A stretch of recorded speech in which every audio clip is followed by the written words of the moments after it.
Hello दोस्तों, आपको अपने चैनल ज्ञान स्टडी में स्वागत है। तो चलिए दोस्तों, आज बिहार बोर्ड मैट्रिक परीक्षा 2022 के लिए प्रीवियस ईयर का क्वेश्चन लेकर आए हैं हम। और यहाँ जो पार्ट नंबर जो है 3 है वीडियो का। अगर आपने पार्ट नंबर 1 और 2 नहीं देखा है तो चैनल के प्लेलिस्ट में उपलब्ध है, आप उसे जाकर देख सकते हैं।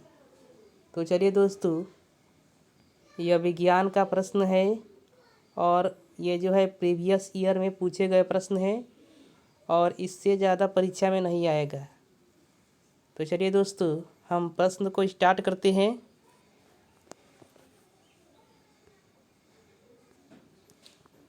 पहला प्रश्न आप स्क्रीन पर देख सकते हैं। पहला प्रश्न जो बोल रहा है, कह रहा है कि छोटा आभासी प्रतिबिंब प्राप्त हो सकता है।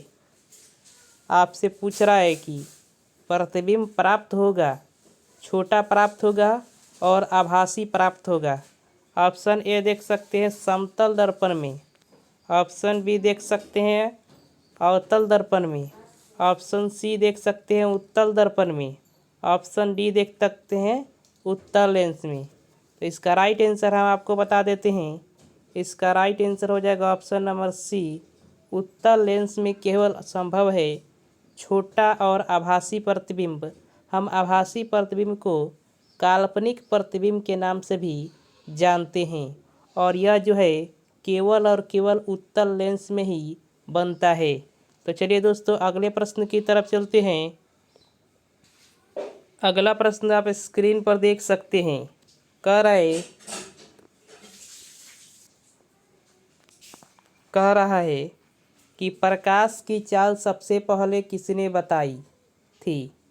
ऑप्शन ए है फैराडे, ऑप्शन बी है न्यूटन, ऑप्शन सी है रोमर, ऑप्शन डी है एडिसन। तो इसका राइट आंसर हो जाएगा ऑप्शन नंबर सी, रोमर एक वैज्ञानिक था जिसने सबसे पहले प्रकाश की चाल बताई थी। अब आपसे हम पूछ रहे हैं कि प्रकाश की चाल सबसे अधिक कहाँ होती है। तो बताएंगे निर्वात में प्रकाश की चाल जो होती है सबसे अधिक होती है। अगर आपसे हम यह पूछें कि वायु में प्रकाश की चाल लगभग कितनी होती है तो आप यह बताएंगे कि 3 लाख किलोमीटर प्रति सेकेंड। इस बात को याद रखेंगे, यह भी प्रश्न जो है परीक्षा में एक बार पूछा जा चुका है। तो चलिए दोस्तों, अगले प्रश्न की तरफ चलते हैं। अगला प्रश्न बोल रहा है, कह रहा है कि कार की हेडलाइट में निम्न में से किस दर्पण का प्रयोग किया जाता है। जो कार की हेडलाइट होती है उनमें किस दर्पण का प्रयोग किया जाता है, इस बात को पूछ रहा है। ऑप्शन ए है समतल दर्पण, ऑप्शन बी है उत्तल दर्पण, ऑप्शन सी है अवतल दर्पण, ऑप्शन डी है इनमें से कोई नहीं। तो इसका राइट आंसर हो जाएगा ऑप्शन नंबर सी, अवतल दर्पण का प्रयोग किया जाता है कार की हेडलाइट में। तो चलिए दोस्तों, अगले प्रश्न की तरफ चलते हैं। अगला प्रश्न आप स्क्रीन पर देख सकते हैं। बोल रहा है कि तारे टिमटिमाते हैं। ऑप्शन ए बोल रहा है अपवर्तन के कारण, ऑप्शन बी बोल रहा है परावर्तन के कारण, ऑप्शन सी बोल रहा है प्रकीर्णन के कारण, ऑप्शन जो डी बोल रहा है श्यानता के कारण।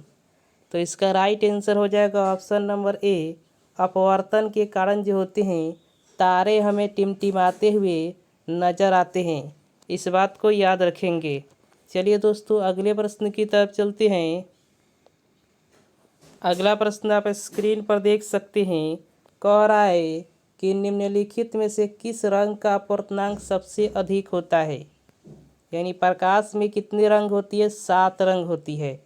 अब उन 7 रंगों में से किस रंग का अपवर्तनांक सबसे अधिक होता है, इस बात को पूछा जा रहा है। ऑप्शन ए है लाल, ऑप्शन बी है बैगनी, ऑप्शन सी है हरा और ऑप्शन डी है पीला। तो इसका राइट आंसर हम आपको बता देना चाहेंगे। तो इसका राइट आंसर हो जाएगा ऑप्शन नंबर बी, यानी बैगनी रंग की तरंगदैर्घ्य, यानी बैगनी रंग का तरंगदैर्घ्य सबसे कम होता है और अपवर्तनांक जो होता है सबसे अधिक होता है इस बात को याद रखेंगे। और आपसे अगर पूछा जाए कि किस रंग का अपवर्तनांक सबसे कम होता है, तो आप बताएंगे लाल रंग का अपवर्तनांक जो होता है सबसे कम होता है। चलिए दोस्तों, अगले प्रश्न की तरफ चलते हैं। अगला प्रश्न आप देख सकते हैं स्क्रीन पर, कह रहे प्रकाश तरंग की प्रकृति है, यानी प्रकाश एक तरंग है, इस बात को आप जानते हैं। अब आ रहा है, पूछ रहा है कि यह इसकी प्रकृति कैसी है। ऑप्शन ए बोल रहा है अनुप्रस्थ, ऑप्शन बी बोल रहा है अनुदैर्ध्य, ऑप्शन सी बोल रहा है दोनों, और ऑप्शन डी बोल रहा है इनमें से कोई नहीं। तो इसका राइट आंसर हम आपको बता देते हैं। इसका राइट आंसर हो जाएगा ऑप्शन नंबर ए, अनुप्रस्थ होती है। प्रकाश तरंग की जो प्रकृति होती है अनुप्रस्थ होती है। चलिए दोस्तों, अगले प्रश्न की तरफ चलते हैं। अगला प्रश्न आप स्क्रीन पर देख सकते हैं, कह रहा है लेंस की क्षमता को व्यक्त किया जाता है। ऑप्शन ए है फोकस दूरी का दोगुना, फोकस दूरी के बराबर, फोकस दूरी का व्युत्क्रम और फोकस दूरी से कम। तो इसका राइट आंसर हो जाएगा ऑप्शन नंबर सी, फोकस दूरी के व्युत्क्रम से लेंस की क्षमता को व्यक्त किया जाता है।